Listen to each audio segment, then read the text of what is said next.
Hello, welcome to the VA Home Loan Podcast, brought to you exclusively here at Real Estate Daily Magazine. I'm Frank Ray with VA expert and National VA Home Loan Trainer, Michael Fischer. How's it going, Mike? So good. Just loving my life. What about you, Frank? I'm loving mine too. I'm so glad to talk about this because this comes up all the time and people need to know the truth, my friend. They need to know the truth. So here we go. Oh, and before we get started, if you're a real estate agent or if you're a veteran and you need some help with a VA buyer, if you're a realtor, or you want to talk to a VA home loan expert, if you're a veteran, you can either call the number down below here on the magazine or send an email to the email down below or fill out the form if you're on YouTube. In the description, phone number and email is there. Just reach out to us. We'll connect you to a VA home loan expert that is under the tutelage and the guidance of VA home loan expert, Michael Fischer. So you know you're getting the best possible person to help you out. Okay, with that, let's get started. Mike,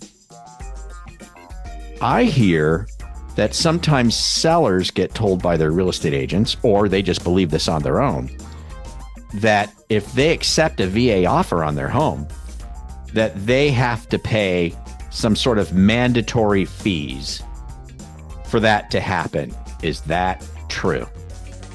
Oh my gosh, Frank. The seller shouldn't accept that offer because they're going to have to pay the vet's fees or the buyer's fees. We hear this all the time, and this is a great thing to discuss because with every myth that we find in the real estate industry, there's usually a reason, or there might even be a little bit of truth behind it. So I think the reason this myth exists is because the seller can pay fees. They're allowed to pay fees. And it all comes down to understanding how the VA guidelines work and how the product works. Just like a lot of these other calls we're doing. A lot of lenders and realtors don't know how it works. And so they mistakenly take something and maybe misconstrue it a little bit. So let's break it down a little bit. The VA does have a rule that the veteran could potentially have something they call non-allowable or unallowable fees. Okay. Yeah. So I'll go into that in a second, but if the veteran comes across a fee that becomes unallowable or non-allowable For him to pay. For him or her. Her to pay, right? Then anybody else in the transaction can pay it.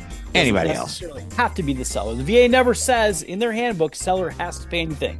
It doesn't exist anywhere in the VA handbook. Okay. All it says is that in a certain case, veteran can't pay this fee. It could be paid by a lender, could be paid by either realtor, or it could be paid by a title company or a seller. So or what seller. happens sometimes is if a fee like that comes up, what happens? Everybody pushes the buck, right, all the way down. They say, oh, it's got to be on the seller, right? Well, why do these fees come up in the first place? Well, part of that is because of lenders who don't do a lot of VA loans and don't understand that the VA has a 1% rule for non-allowable fees.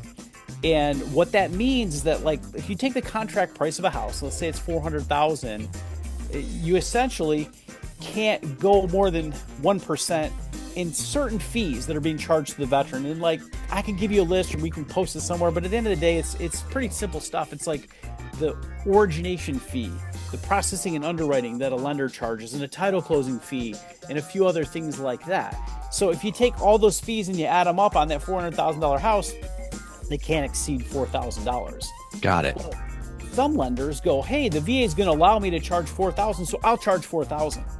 And then what happens in a case like that is because the VA has a couple line items that are non-allowable over 1%, they'll say like, oh, well, this title closing fee that's $550 is non-allowable because the lender already charged $4,000.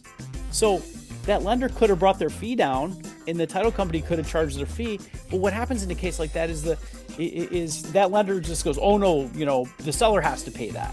And so that's where that myth comes from. It's from a lack of clarity in how that non-allowable fee, that 1% works. So you'll see lenders out there that are charging the max of 1% right off the bat, so that a couple of these little fees and the title fee end up being fees that have to be paid by somebody else.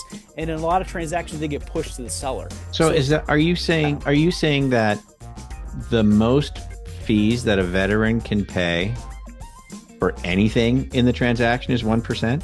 So no, it's not anything. It's just a small list of fees. Like, okay, so there's a small list of certain fees that can't exceed 1%, and typically the 1% typically covers those fees. So it's usually it's a moot item. It's a moot point typically. If a lender charges, and I try not to get too much into public math, but most lenders I know will charge processing and underwriting somewhere between $1,600 and $2,000. Just True. As an example. Right.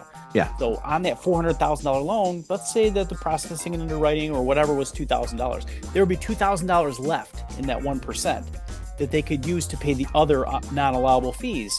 But we need to know what those not allowable fees are to have this kind of make sense. Yeah. You know what I mean? A list of them, but it's like the title closing fee, like a deed tax transfer fee, and an attorney fee. It's just a couple of little things that usually add up to somewhere around $600 to $700, and a lot of times those get pushed to the seller's side because there was a lack of clarity at the time that they wrote that original contract. Nobody asked the lender, do you charge 1% origination fee? So if I was teaching a class of realtors, if I was a realtor myself, and I was trying to clarify this for my veteran and my buyer and my seller, I would ask that lender right up front, do you charge a 1% origination fee? Because I know if they do that, then there are other fees that have to be paid by someone else. And so I would say, okay, then lender, are you going to lender credit the other non-allowable fees? Or are you going to ask the seller to pay those? Now, can we write in our purchase contract that the seller is not going to pay any non-allowable VA fees in this case? Does that make sense? Yeah. No, so that's how we proceed. And then the other thing that comes up all the time, and this is based on kind of the history in the past of VA loans, there was a period of time where the VA pest inspection in a lot of our southern states, certainly in California where you're at, VA pest inspection used to be something that had to be in that 1% bucket. So a lot of people would, again, push it off on the seller and say that the seller had to pay it. Well, a couple of years ago, they said, you know what, this isn't a non-allowable fee anymore. Anybody can pay it, including the veterans. The veteran can always pay it. But I still find realtors telling their seller they have to pay it. They have to be the one. Yep. So, okay, so that's for your Section 1 pest inspection cost, right? So that can always be paid by the veteran if it's a negotiation it's that piece. So in the past I remember a lot of people, maybe it was this way, the Section 1 stuff had to be cleared. I don't know if that's a national thing. I know in California we call it Section 1, Section 2 for pest inspections, right? But the Section 1 stuff is, dry rot, termites, things like that, right? Stuff that's really important has got to get done. So that Section 1 work was always believed that it had to be done and it had to be paid by the seller. It still does have to be done, right? In most cases, we do need a Section 1 clearance on a pest report. But who pays for that clearance or pays for that work to be done? It is not mandatory for the seller. Yeah, it can be paid by seller, it can be paid by borrower, it can be paid by agents, whatever, right? Okay, so now that's clear. So I guess the answer to the question is, are there any mandatory fees that must be paid by the seller, specifically by the seller, on a VA transaction? No, that's it. No. There's no mandatory VA fees. Nope.